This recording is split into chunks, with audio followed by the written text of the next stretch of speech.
자, 지금부터는요, 세포의 연구에 대해서 배울 겁니다. 세포의 연구 방법. 자, 세포의 연구 방법 첫 번째 우리가 현미경에 대해서 배울 건데, 자, 우리가 세포를 연구하는 이유는 뭐 때문이라 그래서요? 내가 영원히 살고 싶어서. 그럼 내 영원히 살고 싶으면 나를 건강하게 해야 되고, 나에 대해서 알아야 된다 그랬죠? 그럼 나에 대해서 아는 가장 쉬운 방법은 나를 자세히 뜯어봐야 되겠지, 그지? 나를 자세히 뜯어보기 위해는 가장 첫 번째 걸음, 바로 현미경. 현미경은요, 크게 두 가지가 있습니다. 하나는 뭐가 있냐면, 광학 현미경이라는 게 있어요. 광학 현미경. 자, 두 번째는 뭐가 있냐면 전자 현미경이라는 게 있습니다. 자, 광학 현미경은요, 우리 학교에 있는 겁니다. 뭐를 사용하냐면 빛을 사용하는 겁니다. 자, 그리고 전자 현미경은요, 전자를 사용하는 거예요. 자, 쉽게 생각해 볼게요. 둘 중에 누가 더 싸구려 같니, 그지? 누가 더 싸구려 같아? 얘가 더 훨씬 더 싸지 않겠습니까? 이유는요, 우리 학교에 있잖아요, 그죠? 얘는요, 우리 학교에 없잖아? 그럼 굉장히 비싼 거 아니겠니, 그지? 비싸다. 자, 전자현미경은 다시 또 두 가지로 나누어질 수 있어요. 바로 뭐가 있냐면, 투과 전자현미경이라는 게 있고요. 하나는 뭐가 있냐 하면, 주사 전자 현미경이라는 게 있습니다. 자, 요거에 대해 차이점부터 해볼게요. 자, 광학 현미경은 당연히 뭐를 사용하냐? 빛을 사용하고 얘는 전자를 사용하겠죠? 그 말은 뭐냐면 광원이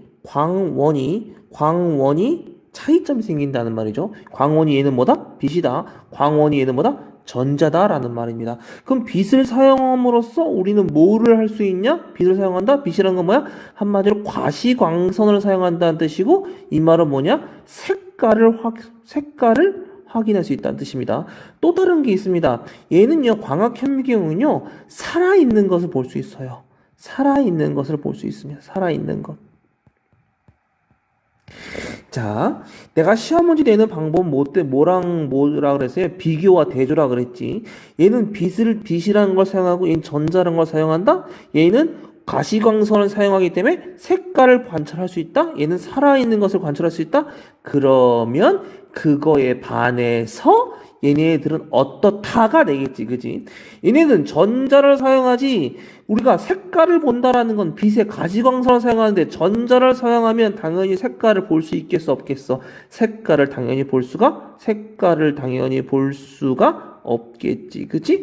당연히 얘네들은요, 살아있는 걸 관찰할 수가 없고, 한마디로 죽은 것밖에 관찰할 수가 없습니다. 알겠죠?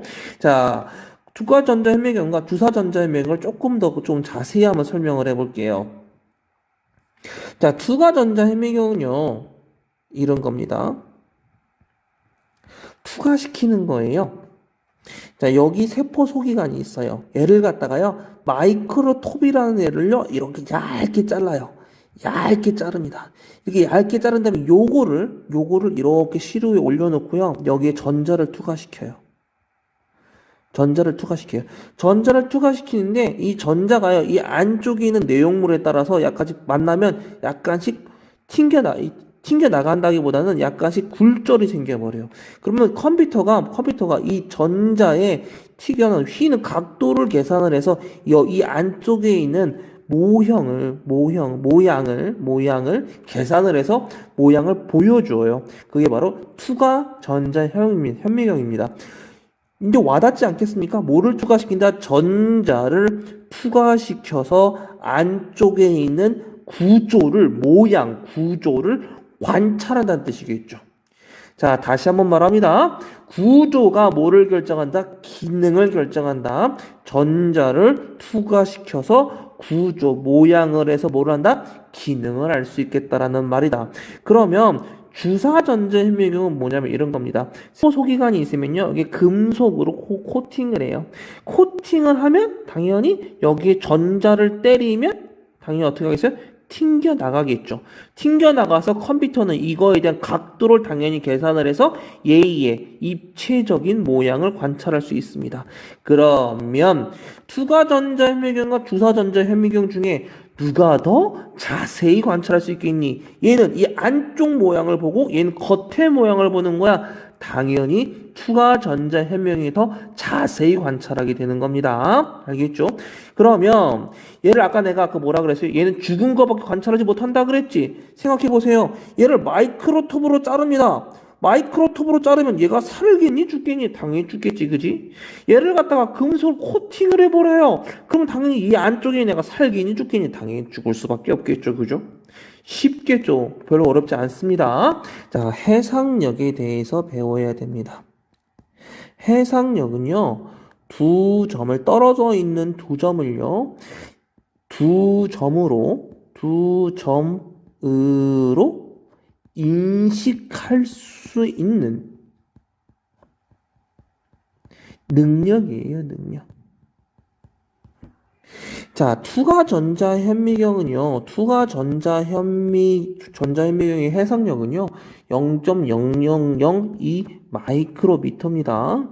자, 그리고 주사전자 현미경은요, 0.005 마이크로미터예요. 그럼 이걸 갖다가 조금 이해하기 쉽게 좀 다시 한번 설명해 볼게요. 떨어져 있는 두 점이요. 예를 들어서 이 떨어져 있는 두 점이 거리가 0.0003 마이크로미터라고 해봅시다. 그러면 투과전자 현미경은 이 두 점으로 인식할 수 있지만 주사전자 현미경으로 볼 때는 이 두 점이 한 점으로 본다는 뜻이에요. 무슨 말인지 알겠습니까? 그럼 다시 말하면 0.0001 마이크로미터라는 애를 갖다가 다시 한번 보면 떨어진 두 점의 거리가 이렇게 생각을 해보면 투과전자 현미경은 이 두 개의 점을 두 점으로 인식할 수 있지만 주사전자 현미경은 이 점을 한 점으로 인식할 수 있다는 뜻이에요. 그러면 둘 중에 투과전자 현미경과 주사전자 현미경 중에 누가 더 현미경의 능력이 뛰어나다라고 할 수 있습니까? 누가 더 뛰어나다고 할 수 있어요? 당연히 투과전자 현미경이 훨씬 더 뛰어나다라고 할 수 있죠. 그러면 이걸 갖다 우리가 뭐라고 표현하냐면 이렇게 표현합니다. 해상력이 좋다. 혹은 해상력이 높다라고 표현을 해요. 그러면 여기서 여러분들이 되게 많이 헷갈려요. 학생들이. 봐보세요. 해상력은요, 0.0002 마이크로미터예요. 얘의 해상력은 0.005 마이크로미터입니다. 해상력이 높다라는 표현에는 그럼 실제로 숫자로 보면 얘가 더 적죠? 얘가 더 낮지, 그지? 그런데 해상력이 높다라는 표현은 더 자세히 볼 수 있다는 표현이고, 그러면 투과전자 현미경이 주사전자 현미경보다 해상력이 좋다 혹은 해상력이 높다라고 표현한다라는 말입니다. 알겠습니까? 이거 꼭 헷갈리지 말아 주시기 바랍니다. 지금부터는요, 세포 분해법에 대해서 설명하겠습니다. 자, 세포 분해법을 보면 여러분들은 이 말 뜻에서 뭘 알 수 있을 것 같아요? 세포를 분해시키는 방법이라는 뜻입니다. 분해시키는 방법. 자, 세포가 이렇게 있습니다. 세포는 우리가 크게 두 가지 세포가 있죠? 하나는 동물세포와 하나는 식물세포가 있습니다. 자, 얘는 동물세포, 얘는 식물세포. 동물세포와 식물세포의 차이점, 가장 큰 차이점 뭐다? 식물세포는 뭐가 있다? 세포벽이 있다. 저번에 배웠습니다.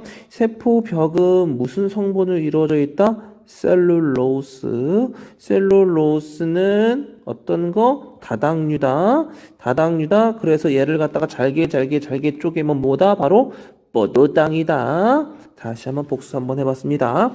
자, 동물세포를요, 뭐 어떻게 하냐면요, 잘게 부셔요. 막자사본이나 이런 걸로 잘게 파쇄시킨 다음에 얘를 갖다가 다 몽땅 다 같이 어떻게 하냐? 원심 분리를 합니다. 자, 원심 분리를 하면요, 당연히 크기와 밀도 순으로 아래로 가라앉겠죠. 그죠? 크기와 밀도 순으로 아래로 가라앉습니다. 그럼 동물 세포의 경우 혹은 식물 세포의 경우 가장 아래 가라앉는 게 뭘까부터 시작을 해볼게요. 우선 동물 먼저 해보면요. 동물에서 가장 밑에 가라앉는 거 세포 속인간 중에 가장 무거운 게 바로 뭐냐면 핵이 있습니다. 자, 그 다음에 무거운 게 바로 미토콘드리아. 미토미 있습니다. 콘드리아. 자, 그 다음에가 뭐가 있냐면 바로 소포체 있습니다. 자, 그 다음에 리보솜이라는 게 있습니다. 자, 핵은 이 안에는 뭐가 있어요? DNA 저장 창고. 그럼 핵의 역할은 바로 뭐야? DNA를 보호하는 역할. 자, 미토콘드리아 하는 역할은 뭐가 있습니까? 바로 ATP 생산, 에너지 생산이라고 하고요. 소프체는 아직 안 배우는 하는 역할은요. 아직 안 배웠는데 제가 나중에 좀 이따 설명해 드릴게요. 리보솜이 하는 역할은 여러분 1학년 때 배웠습니다. 바로 뭐예요? 바로 단백질 합성하는 역할을 하죠. 단백질 합성. 자, 요렇게 되고요. 적어도 이거 크기 순으로는 좀 알아두세요. 가장 무거운 게 핵이다. 그 다음에 미토콘드리아다, 소포체다, 리보솜이다 알아두시고요. 자, 식물 세포를요, 원심 부리려면요, 제일 밑에 들어가는 건 바로 세포벽이에요. 자, 그런데 이거 여기서 조금 주의할 점이 있습니다. 지금 아까 뭐라 그랬냐면요, 식물을요, 파쇄했다 그랬죠? 식물 세포를 파쇄했다 그랬습니다. 그럼 식물을요, 파쇄를 할 때 가장 먼저 해야 할 첫 번째가 바로 뭐냐면, 식물의 세포벽을 녹이는 역할을 해요. 세포벽을 녹이는 역할을 하는데, 녹여야 되는데, 이게 100% 다 녹진 않겠지, 그지? 100% 녹지 않기 때문에 이 세포벽이요, 밑에 남아있을 수도 있고, 그 문제에 따라서 세포벽이 없다고 할 수도 있습니다. 그 문제를 잘 보셔야 돼요. 만약에 세포벽이 있다라면 제일 밑에가 세포벽이 됩니다. 자, 그 다음에 바로 뭐가 있냐? 핵이 있고요. 여기서 주의할 점이 있습니다. 핵 바로 위에가 바로 뭐냐? 미토콘드리아가 아니라 바로 이게 있습니다. 엽록체라고 하는 게 있고 그 위에가 바로 미토콘드리아. 그 위에가 소포체 그리고 그 위에가 바로 리보솜이 있습니다. 자, 요렇게 돼요. 자, 나머지 다 똑같고요. 세포벽의 역할은 뭐예요? 지지. 혹은 세포를 보호하는 역할을 하기도 당연하겠죠. 엽록체의 역할은 뭐겠습니까? 당연히 광합성은 뭘 한다? 포도당을 만든다. 요거 하나만 기억해 주시면 될 것 같습니다. 우리가 이렇게 세포 분해법을 하는 이유가 뭘까요? 세포 분해법 하는 이유예요. 바로 세포의 역할을, 세포가 뭘 하는지, 세포의 역할을 정확하게 알고 싶다라는 거죠. 역할을 알기 위해서. 그래서 세포 분해법을 하는 겁니다. 알겠죠? 자, 그 다음은요, 자기 방사법에 대해서 배울 겁니다. 자기 방사법을 배울 때 두 가지 용어에 대해서 좀 알아야 되거든요. 하나는 동위원소라는 단어랑요. 두 번째는 방사선이라는 단어를 알아야 돼요. 자, 동위원소는요, 일반적으로 여러분들이 알고는 그 원소 있습니다. 그 원소와 비슷하지만 중성자가 하나 내지 두 개가 더 많은 원소가 있어요. 그걸 갖다가 우리는 동위원소라고 합니다. 그럼 이 동위원소가 뭐를 하냐 하면 바로 방사선을 내버립니다. 이 동위원소에서 방사선이 나와요. 그럼 방사선이 나오면 얘가 어떻게 되냐면 내 몸에 타격을 가합니다. 구체적으로 어디 부분에 타격을 가하냐? 내 몸의 DNA 부분에 타격을 가합니다. 저번 시간에 배웠던 거 기억나십니까? DNA는 굉장히 안정적이라 그랬죠. 왜 안정적이라 그랬어요? 디옥스리보스 한마디로 산소가 없기 때문에 작용기가 없기 때문에 굉장히 안정적이라 그랬죠. 그런데 방사선이라는 애가요. DNA가 OH가 없음에도 불구하고 DNA 타격을 가해서 DNA가 어떻게 된다? 돌연변이를 일으켜요. 그러면 DNA가 돌연변이 일으키면 당연히 어떻게 되겠습니까? RNA가 잘 안 만들어지겠고, 그러면 당연히 단백질도 잘 안 만들어지겠죠? 단백질도 잘 안 만들어지니까 무슨 일이 발생하겠어요? 내가 이상해진다는 뜻이에요. 내가 병에 걸린다는 뜻입니다. 알겠죠? 자, 그러면 방사선은요, 눈으로 볼 수 없어요. 그렇지만요, 이 방사선은요, 필름을 통해서는 볼 수 있습니다. 한마디로 사진을 찍으면 방사선이 나오는지 안 나오는지를 체크할 수 있다라는 말이에요. 그러면 세포가 이렇게 있습니다. 세포에 동위원소를 집어넣어 봤어요. 동위원소를 집어넣습니다. 그럼 무슨 일이 발생할까요? 이 세포는요, 당연히 뭘 합니까? 물질 대사를 수행하죠. 물질 대사가 뭡니까? 세포 속에서 일어나는 화학 반응이잖아요. 그럼 이 동위원소가 세포로 들어가서 어떤 화학 반응을 일으키면서 어떤 장소로 특별한 장소로 이동하지 않겠습니까? 예를 들어 핵으로 이동할 수도 있고요. 예를 들어 미토콘드리아로 이동할 수 있고요. 그리고 소포체로 이동할 수 있고요. 그리고 골지체로 이동할 수 있고 이렇게 이동할 수 있지 않겠습니까? 그죠? 그러면 자, 우리가요.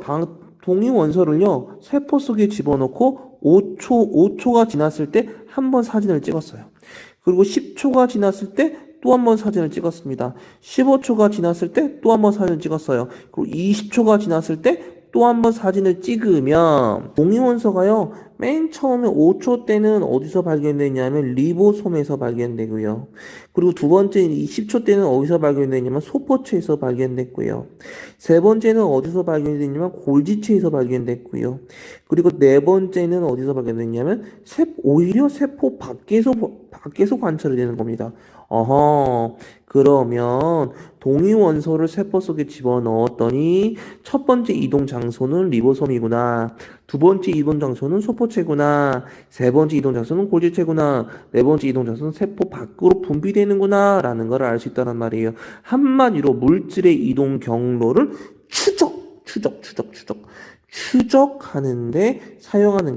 추적하는 게 사용하는 게 바로 자기 방사법이 되겠습니다.